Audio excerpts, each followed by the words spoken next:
of thinking about 2021, one of my New Year's resolutions was not to plan or just to be prepared for anything.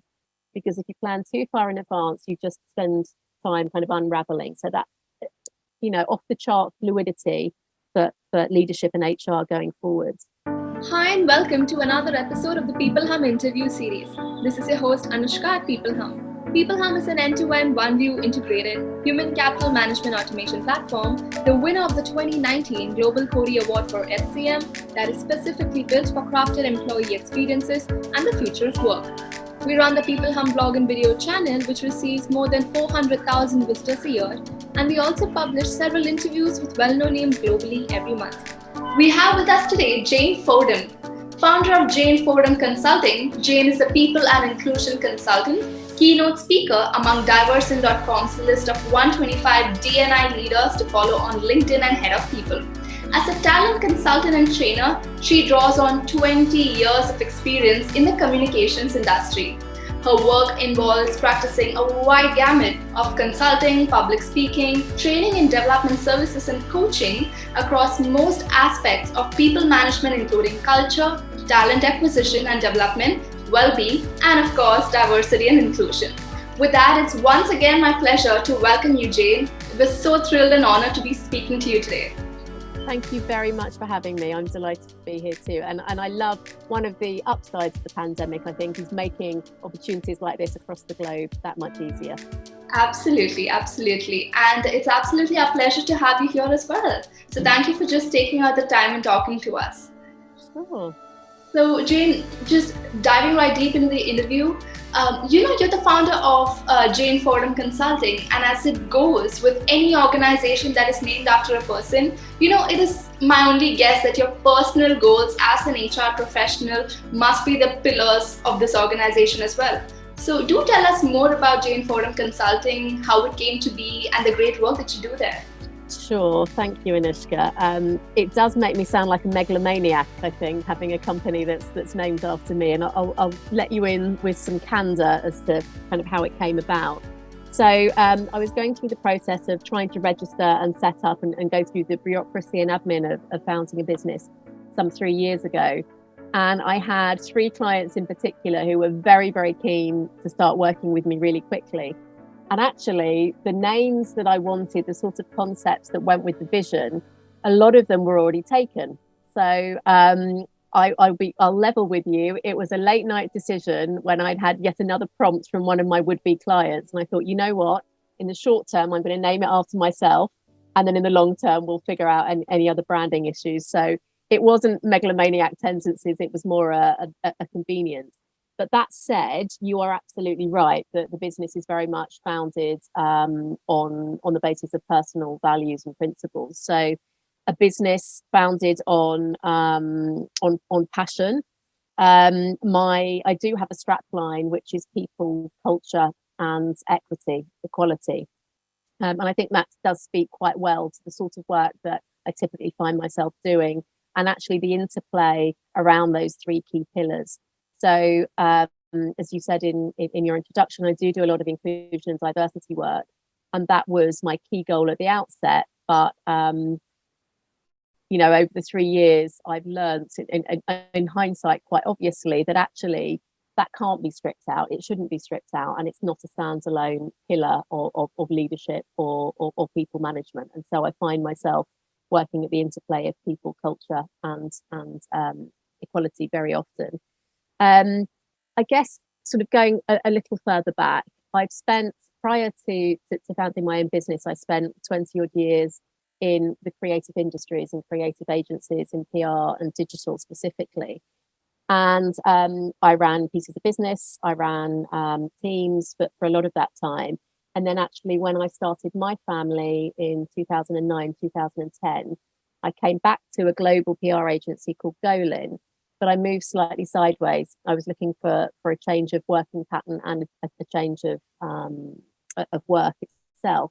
So I moved sideways from line of business into a combined role that was actually people and marketing, so talent and marketing. And there was wonderful support for and appetite to looking after our people in quite progressive open, new and different ways. So it was a brilliant time to be supported, but to have kind of that space to do it.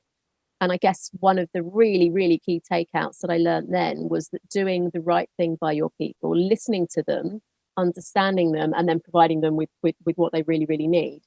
Um, Clearly, there's an upside for the individuals, but there was a meteoric impact on the brand itself. And during the 8 years or so, I headed up talent.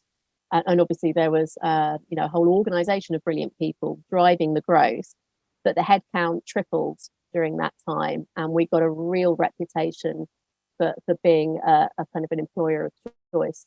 So it was that spurred me on to take some of the things that were particularly important to me and to make a go of it as an independent consultant. That's great. Firstly, congratulations on the success of Jane Fordham Consulting.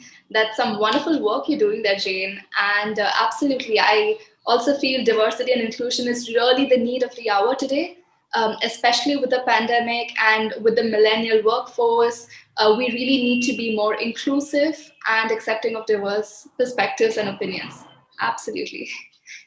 So, going on to the next question, as someone who has actively worked towards addressing the gender pay gap, how would you say organizations need to start being socially present, reduce gender inequality at the workplace, and just foster sustainable pay parity?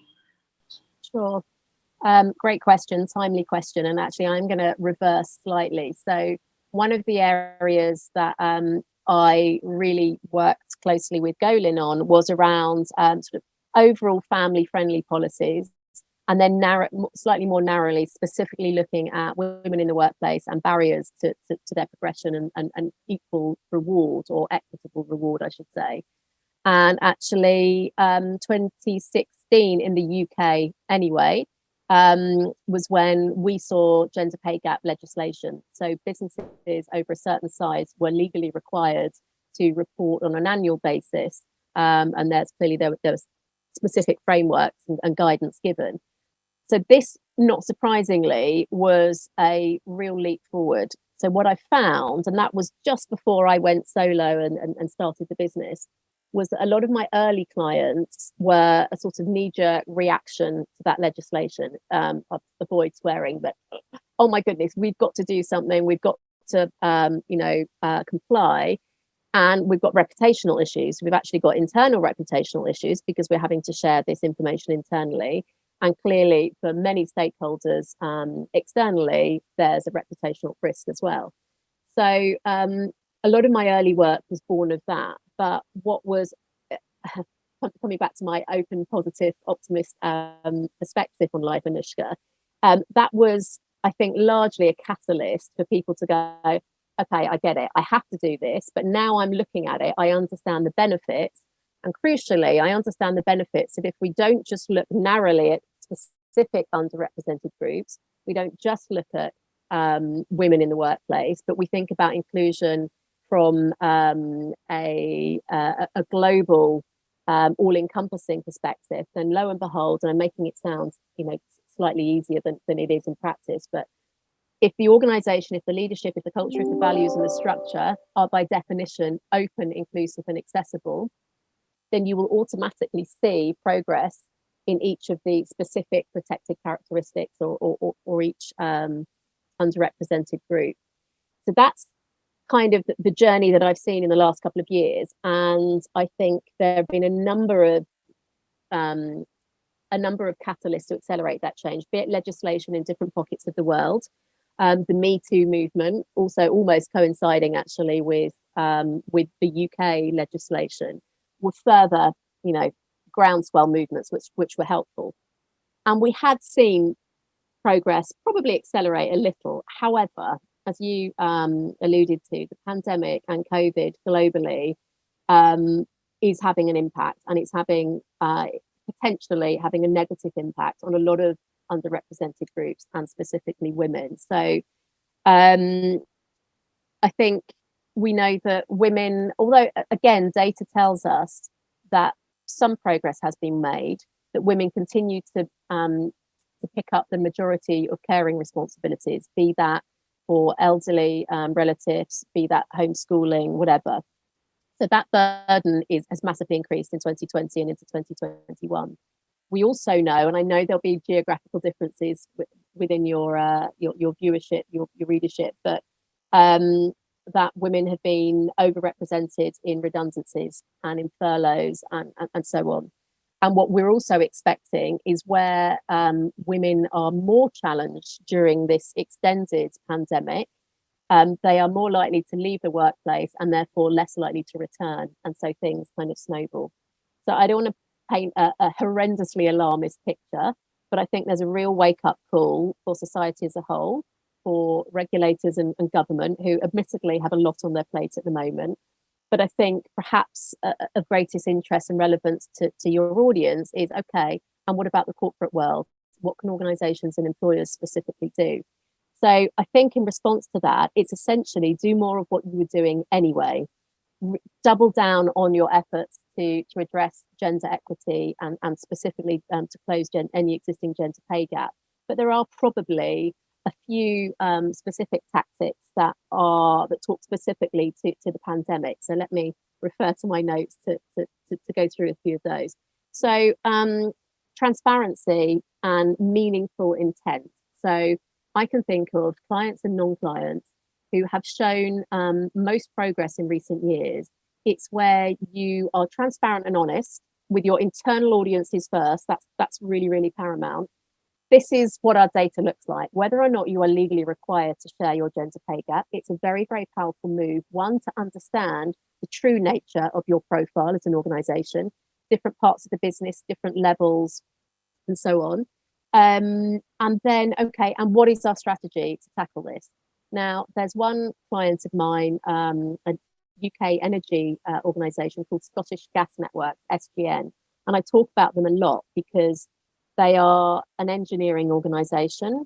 They, by their own admission, have quite a long journey to go on across several different axes of diversity, but gender being a major one. It's quite a male, older male skewed organisational profile.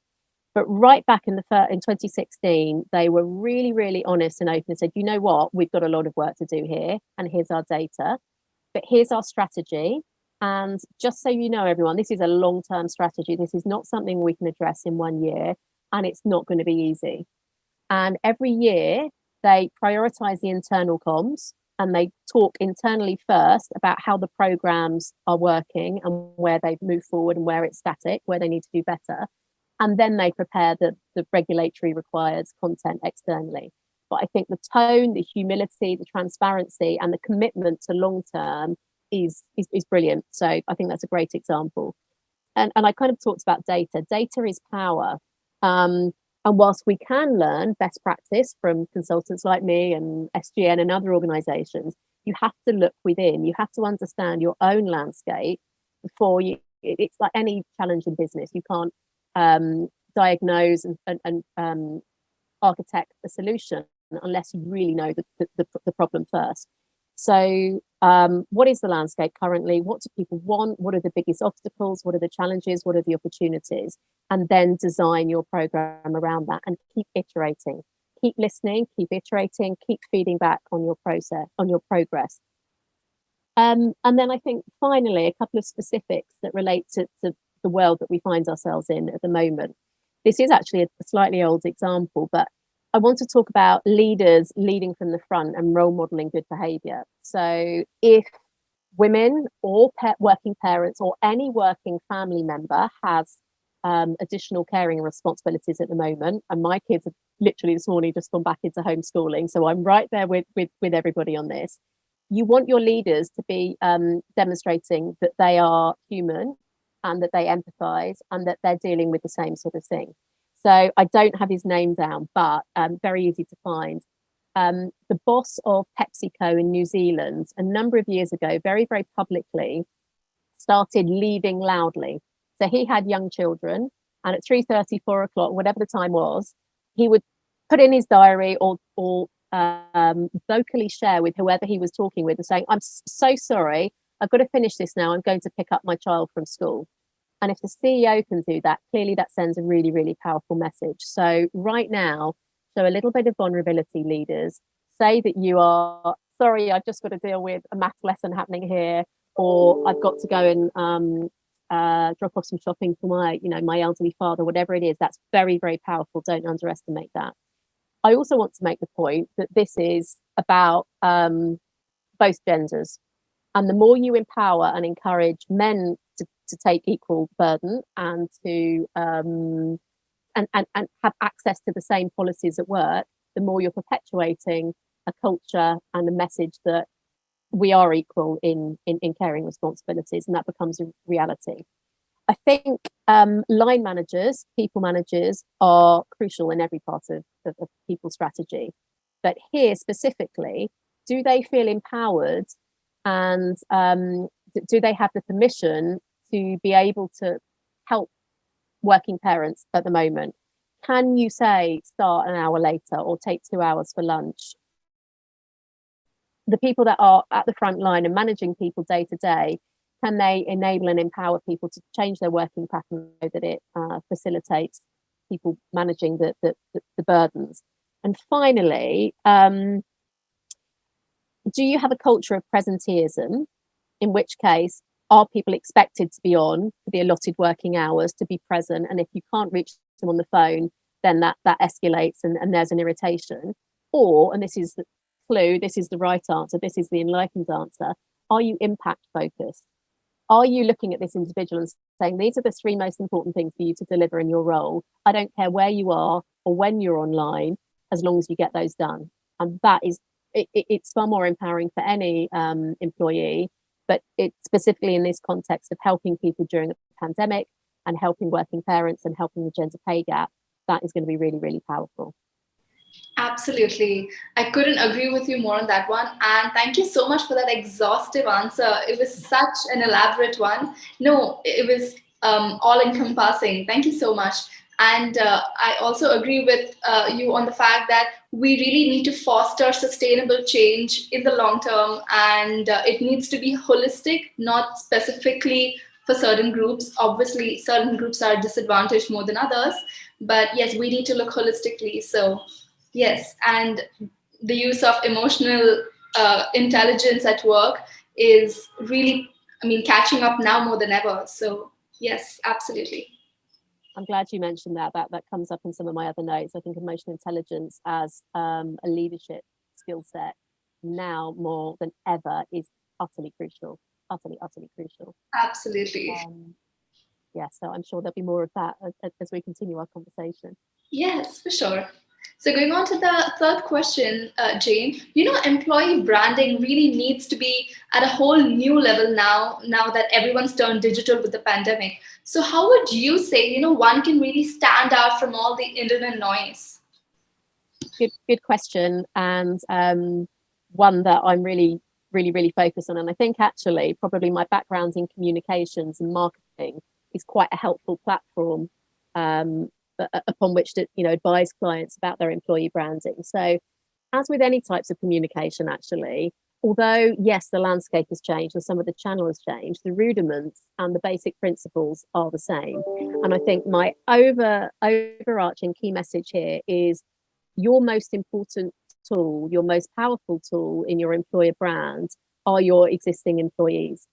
And so if you are doing the right things, if you are looking after them, if you are listening to them, if your values, your leadership, your culture is sound and fit for purpose, and the structures and the processes that perpetuate that leadership and that culture are appropriate, then your people will feel heard, they will feel connected, they will feel happy, and they will reward you with kind of this osmosis or this halo effect of, be it words of mouth or be it, as you alluded to, actually sharing things socially. Yeah, it will work in your favor. So that's the real starting point.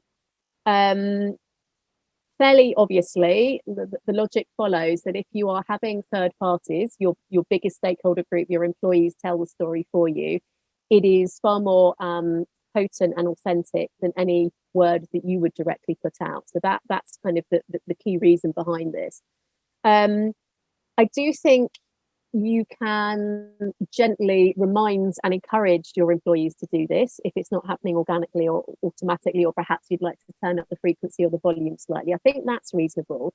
There's a difference between reminding and especially if somebody's been really effusive or they've come back to you and said, I really enjoyed that training session, or I appreciate the way you've changed internal comms this year. It's really working. That's brilliant to hear. And it's brilliant to hear because it's working for you. But if you feel like sharing anything or mentioning anything on, this channel, we'd really appreciate it. That feels legitimate and reasonable. One thing I've done quite a lot of this year, and I think is very useful, and again is reasonable, is make it easy for people to share this brilliant story and their positivity. So it could be, if you are hiring, for example, that you provide them with some ready-made assets. So here's a short film, here's some recent photography, here's a clipped up image of the company kickoff with a caption. You can use that or you can make your own, but just to make it really, really easy, because we're all time poor. So that's another tip.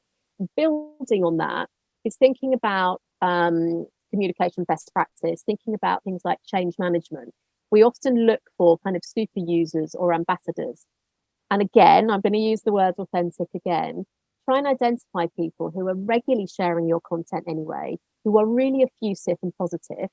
I said, would you mind kind of being a brand's ambassador? And what does this mean? Just doing more of what you're doing, but perhaps you might feel motivated to make a short video yourself, or perhaps you might feel, and I'm just doing this with a client at the moment, a communications client, for their LinkedIn careers page, literally looking at a paragraph. So 30, 40, 50 words. We're not looking at a thesis, really quite straightforward for people to engage in, but so powerful that you've got authentic third-party voices rather than the corporate machine, as it were. Specifically thinking about COVID times, brands, successful brands, great employers, and I've seen many, many of them globally, have had to be really fluid, obviously. Lots of people have been working remotely, either exclusively or there's been some sort of flip-flop back to physical workplace, or some hybrid or shift or whatever. So there's been a lot of change. So brands have had to think differently about how you communicate, how you create cohesion, how culture and values are maintained, how people learn and are developed and brought on. Lots and lots of different mechanics. So if any of these changes have, if an employee has appreciated any of this COVID related innovation, then again, I've seen so much organic and spontaneous people calling out their employers. And what I wanted to say specifically, I was doing some research with, again, a communications client of mine in recent months. What's really quite surprised me, actually, is the growth of Instagram for employer branding. Now, it wouldn't surprise me, perhaps, with some of the crazy creative agencies. You'd expect them to be all over Instagram with, Gen Zs and young millennials making up the majority of the workforce. But actually, what I've seen is major financial institutions and big kind of corporate brands, professional services, having a significant presence on Instagram. So that I found actually quite surprising. But clearly, when we're talking about Instagram and most internet channels, we are thinking quite image-led or image-heavy, quite copy light, and increasingly video, probably quite short, snappy videos, but kind of moving image as well. So that's kind of, I guess, different considerations. Glassdoor, I do want to mention briefly. I think a lot of what we've alluded to so far, Anushka, has been about sharing the positive and people feeling kind of empowered to, and just, really motivated to share something good that's happened. Often with Glassdoor, we perhaps associate the opposite, that it's disgruntled employees or leavers who feel like that is an independent platform and channel that they can air their grievances on, which could have significant negative impact on your employer brand, especially when people are in the market for new roles if you're hiring. So as always, I think it's quite logical, but try and manage any grievances internally. Don't make people feel that they have nowhere else to turn and they haven't been heard, they haven't been met halfway, and they're going to put it externally. And where people leave the company, try and ensure that they are good leavers. make sure that they feel heard, they have an exit interview, for example, so that you are taking on board some of their feedback. And yeah, try and avoid surprises. If you are sticking to best practice, even by the time somebody leaves the organization, you should really not be hugely surprised that there's one or two issues that don't sit comfortably with them. And if you know about them, you should be able to manage them and therefore reduce the chance of it going public. So I guess in summary, the best way to cut through the noise in terms of online employer branding at the moment is to use your employees as ambassadors, and by all means encourage and make it easier for them. If you are driving any programs yourself, make sure that they are eminently human. We are all about the impact on the individuals that you employ. What does it feel like to work for you? Why are you different, and how are you supporting them as individuals? Not, and I've got an example coming up. It's not so we're focusing on the outcome. We're not focusing on the policy or the process or anything that's really narrow and corporate. We're thinking about what it feels like, what it looks like for that human, so that you can encourage other humans to come and join the fun. So the example I have was, if you've updated your parental leave policy, don't put it in those dry terms. Talk about what it means for the parent that was able to attend a school play, or to alter their working pattern so they could see their child's first steps, for example. The example I want to give, it is a couple of years old, but it's just so brilliant. Spotify, a few years ago, looked at their leave policy, their public holiday policy. Now, they had at the time employees from 90 different nationalities, and they wanted to empower them, not to say, in this market, you take these days off for Christmas, you take those days off for Hanukkah, etc., or Eid, or whatever it is. Basically, they said, you as the employees, you know what days are important to you. So we're not preordaining or managing your public holidays, your religious festivals, your celebrations. You do it. Let me just find my notes. Lead on leave, hashtag lead on leave. And they announced it internally. They put it on Twitter with a really simple image and, just tens of words underneath, not a complicated policy full of corporate speak, just empowering the individuals. We trust you, you manage your leave however you see fit. And it got shared and shared and shared. And this was just talking about one specific policy, but it just spoke volumes about the brand and how they treat their people. So I'll leave you on that note. Right, and that was such a power-packed response, Jane, with so many examples and minor tips you'd like to give to our audience. Really appreciate it, and can't agree more with you. And I also agree with the fact that it's really essential to foster organizational culture and just empower employees to get them engaged with other co-workers, their leaders better, and also in a way just contribute to better employee retention, motivation to go out of their comfort zone. And yes, so absolutely, like just be a better version of themselves. Exactly. Yeah. Right. Thank you for that lovely response. Loved all the examples you provided us with. Good. I'm trying to make it practical, so it's working. Right, absolutely. So going on to the next question, would you say that you've observed some newer trends in talent acquisition since the way, we look at people as a resource has fundamentally transformed with the pandemic? I think the world has transformed and our ways of working have transformed, and therefore our overall leadership and organizational structure, people strategy has changed in many, many ways. Specifically thinking about talent acquisition, and a lot of my talent acquisition exposure in 2020 has been with small and medium-sized organizations, but just putting that caveat on. A few key observations. So evidently, there was already a shift to sort of flexible working, and that has clearly exploded. That a forced kind of acceleration. So many of the lessons around that has been exploded. So there has been a lot more home working, evidently, Workplaces where we have been able to engage with them clearly have been made COVID safe, so there's implications there. The benefits, so obviously a greater focus on well-being programs, and physical health, and how employers have, health benefits and health policies, health insurance and so on.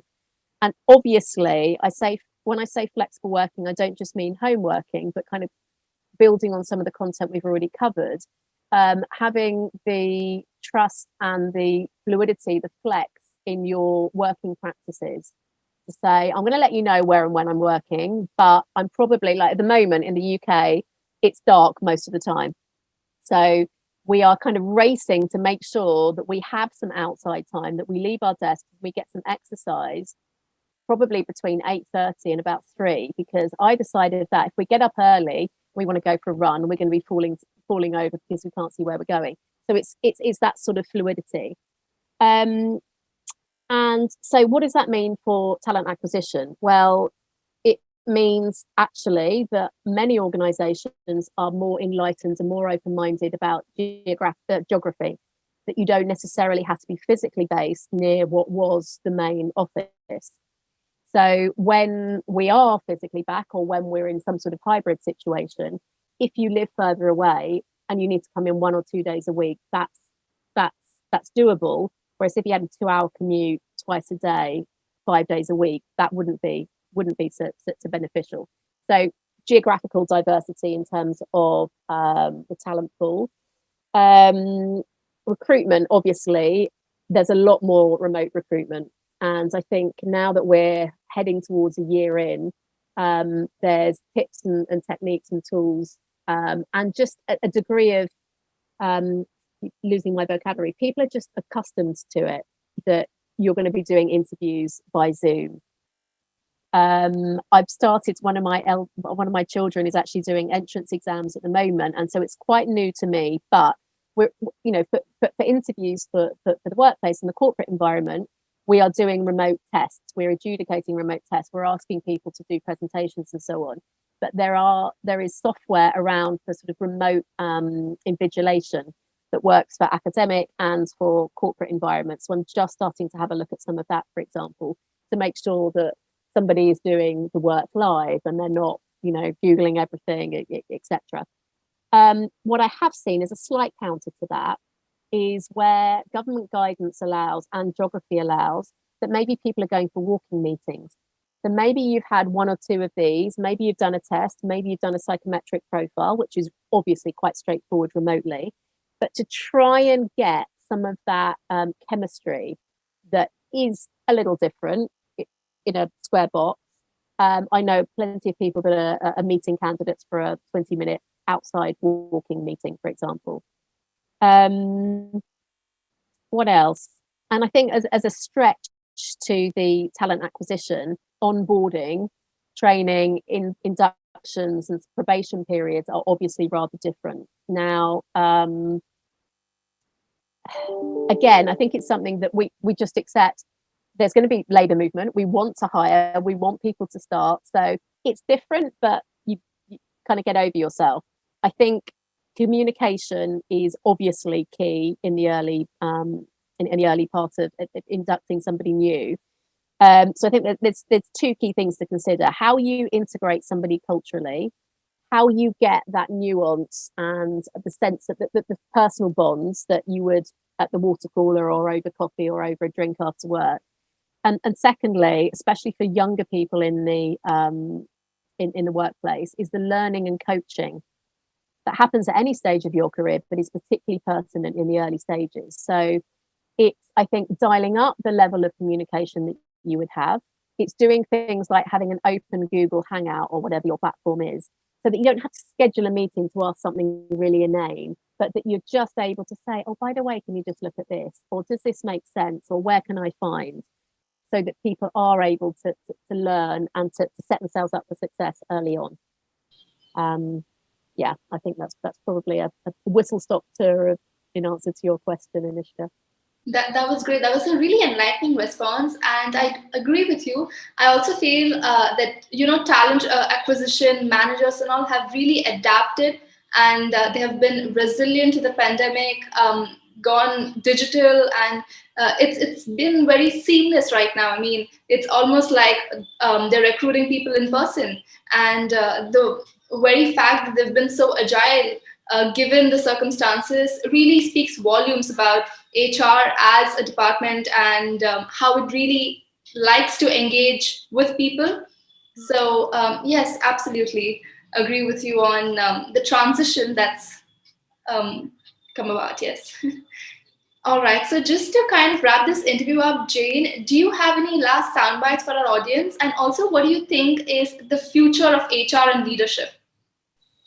Brilliant question that could take probably a week. I'm actually going to dial back slightly and to go back to something I sort of said at the beginning. I guess when I was positioning the vision of my business to make workplaces more human, because there's clearly an upside on a micro level, on an individual level, but because it makes so much business sense. So I'm going to share a quote from a Harvard psychologist, Sean Aker, who's written The Happiness Advantage, who's written lots of other books. He's a positive psychologist, and he's got some brilliant TED Talks as well if you want to consume some of his wisdom that way. But he says, your brain at positive is 31% more productive than it is at negative or even neutral. So if anybody needs further convincing about understanding your people, listening to your people, looking after their well-being, making sure they're engaged, there it is right there, 31%. We're not talking about a marginal gain. That's huge. So everything we've covered, talking about getting the best out of your people and looking after them, is going to deliver a third more performance and impact. So that is definitely something to leave you with. And in terms of kind of the future of HR and leadership, I think, again, a lot of the direction of travel, I was talking about flexible working, a lot of the direction we were moving in has been accelerated. So things like empathy, emotional intelligence, the more human aspect of leadership and therefore HR is so much more important. We have gone through, I heard the brilliant John Amici, organizational psychologist, say that we have collectively as society, a global society, gone through a collective trauma, and we're still going through it. So think about what that means for you psychologically and physiologically. So give ourselves a break. So therefore, leadership and HR that recognizes, that understands, that reads their organization and the people within. And the other, let's not forget the other side of emotional intelligence is understanding your own emotions and being able to positively manage and influence. There's kind of the two parts. So cognitive leadership, empathetic, adaptable leadership.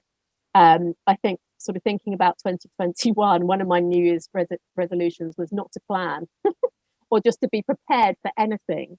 Because if you plan too far in advance, you just spend time kind of unraveling. So that, off the chart fluidity for leadership and HR going forwards. And there's so much opportunity. There's so much learning that has been accelerated and stuff that we can hopefully hold on to on the other side. But I guess one slight watch out, to reiterate something we said at the earlier part of the conversation, is be careful of your constituencies at risk. So those that are shouldering huge burdens with the collision of home and work, and with the ongoing health crisis, those that are over-indexing on those burdens, what can you as employers, as real pillars of society, do to try and level out some of those inequalities for the long term? Wow, that was some really great passing remarks, Jane. Thank you so much. I'm sure our audience have gained millions of like fresh perspectives and insights from this interview. It's really personally been very enriching for me. Gain like a lot of new insights and views into with all the examples and research that you also provided us with. So thank you very much. It was an absolute pleasure and honor to talk to you today. And I'm really hoping to do a second version of this sometime in the future. Okay. Yes. That's it. Get the request in live on air. That's a very good tactic, Anushka. Right. And till then, we should surely stay in touch and you have a safe and a healthy time ahead of you. Thank you so much for having me, Anushka. It's been a pleasure. Have a lovely evening. You have a lovely day ahead too. And it was absolutely our pleasure. Take care. Bye.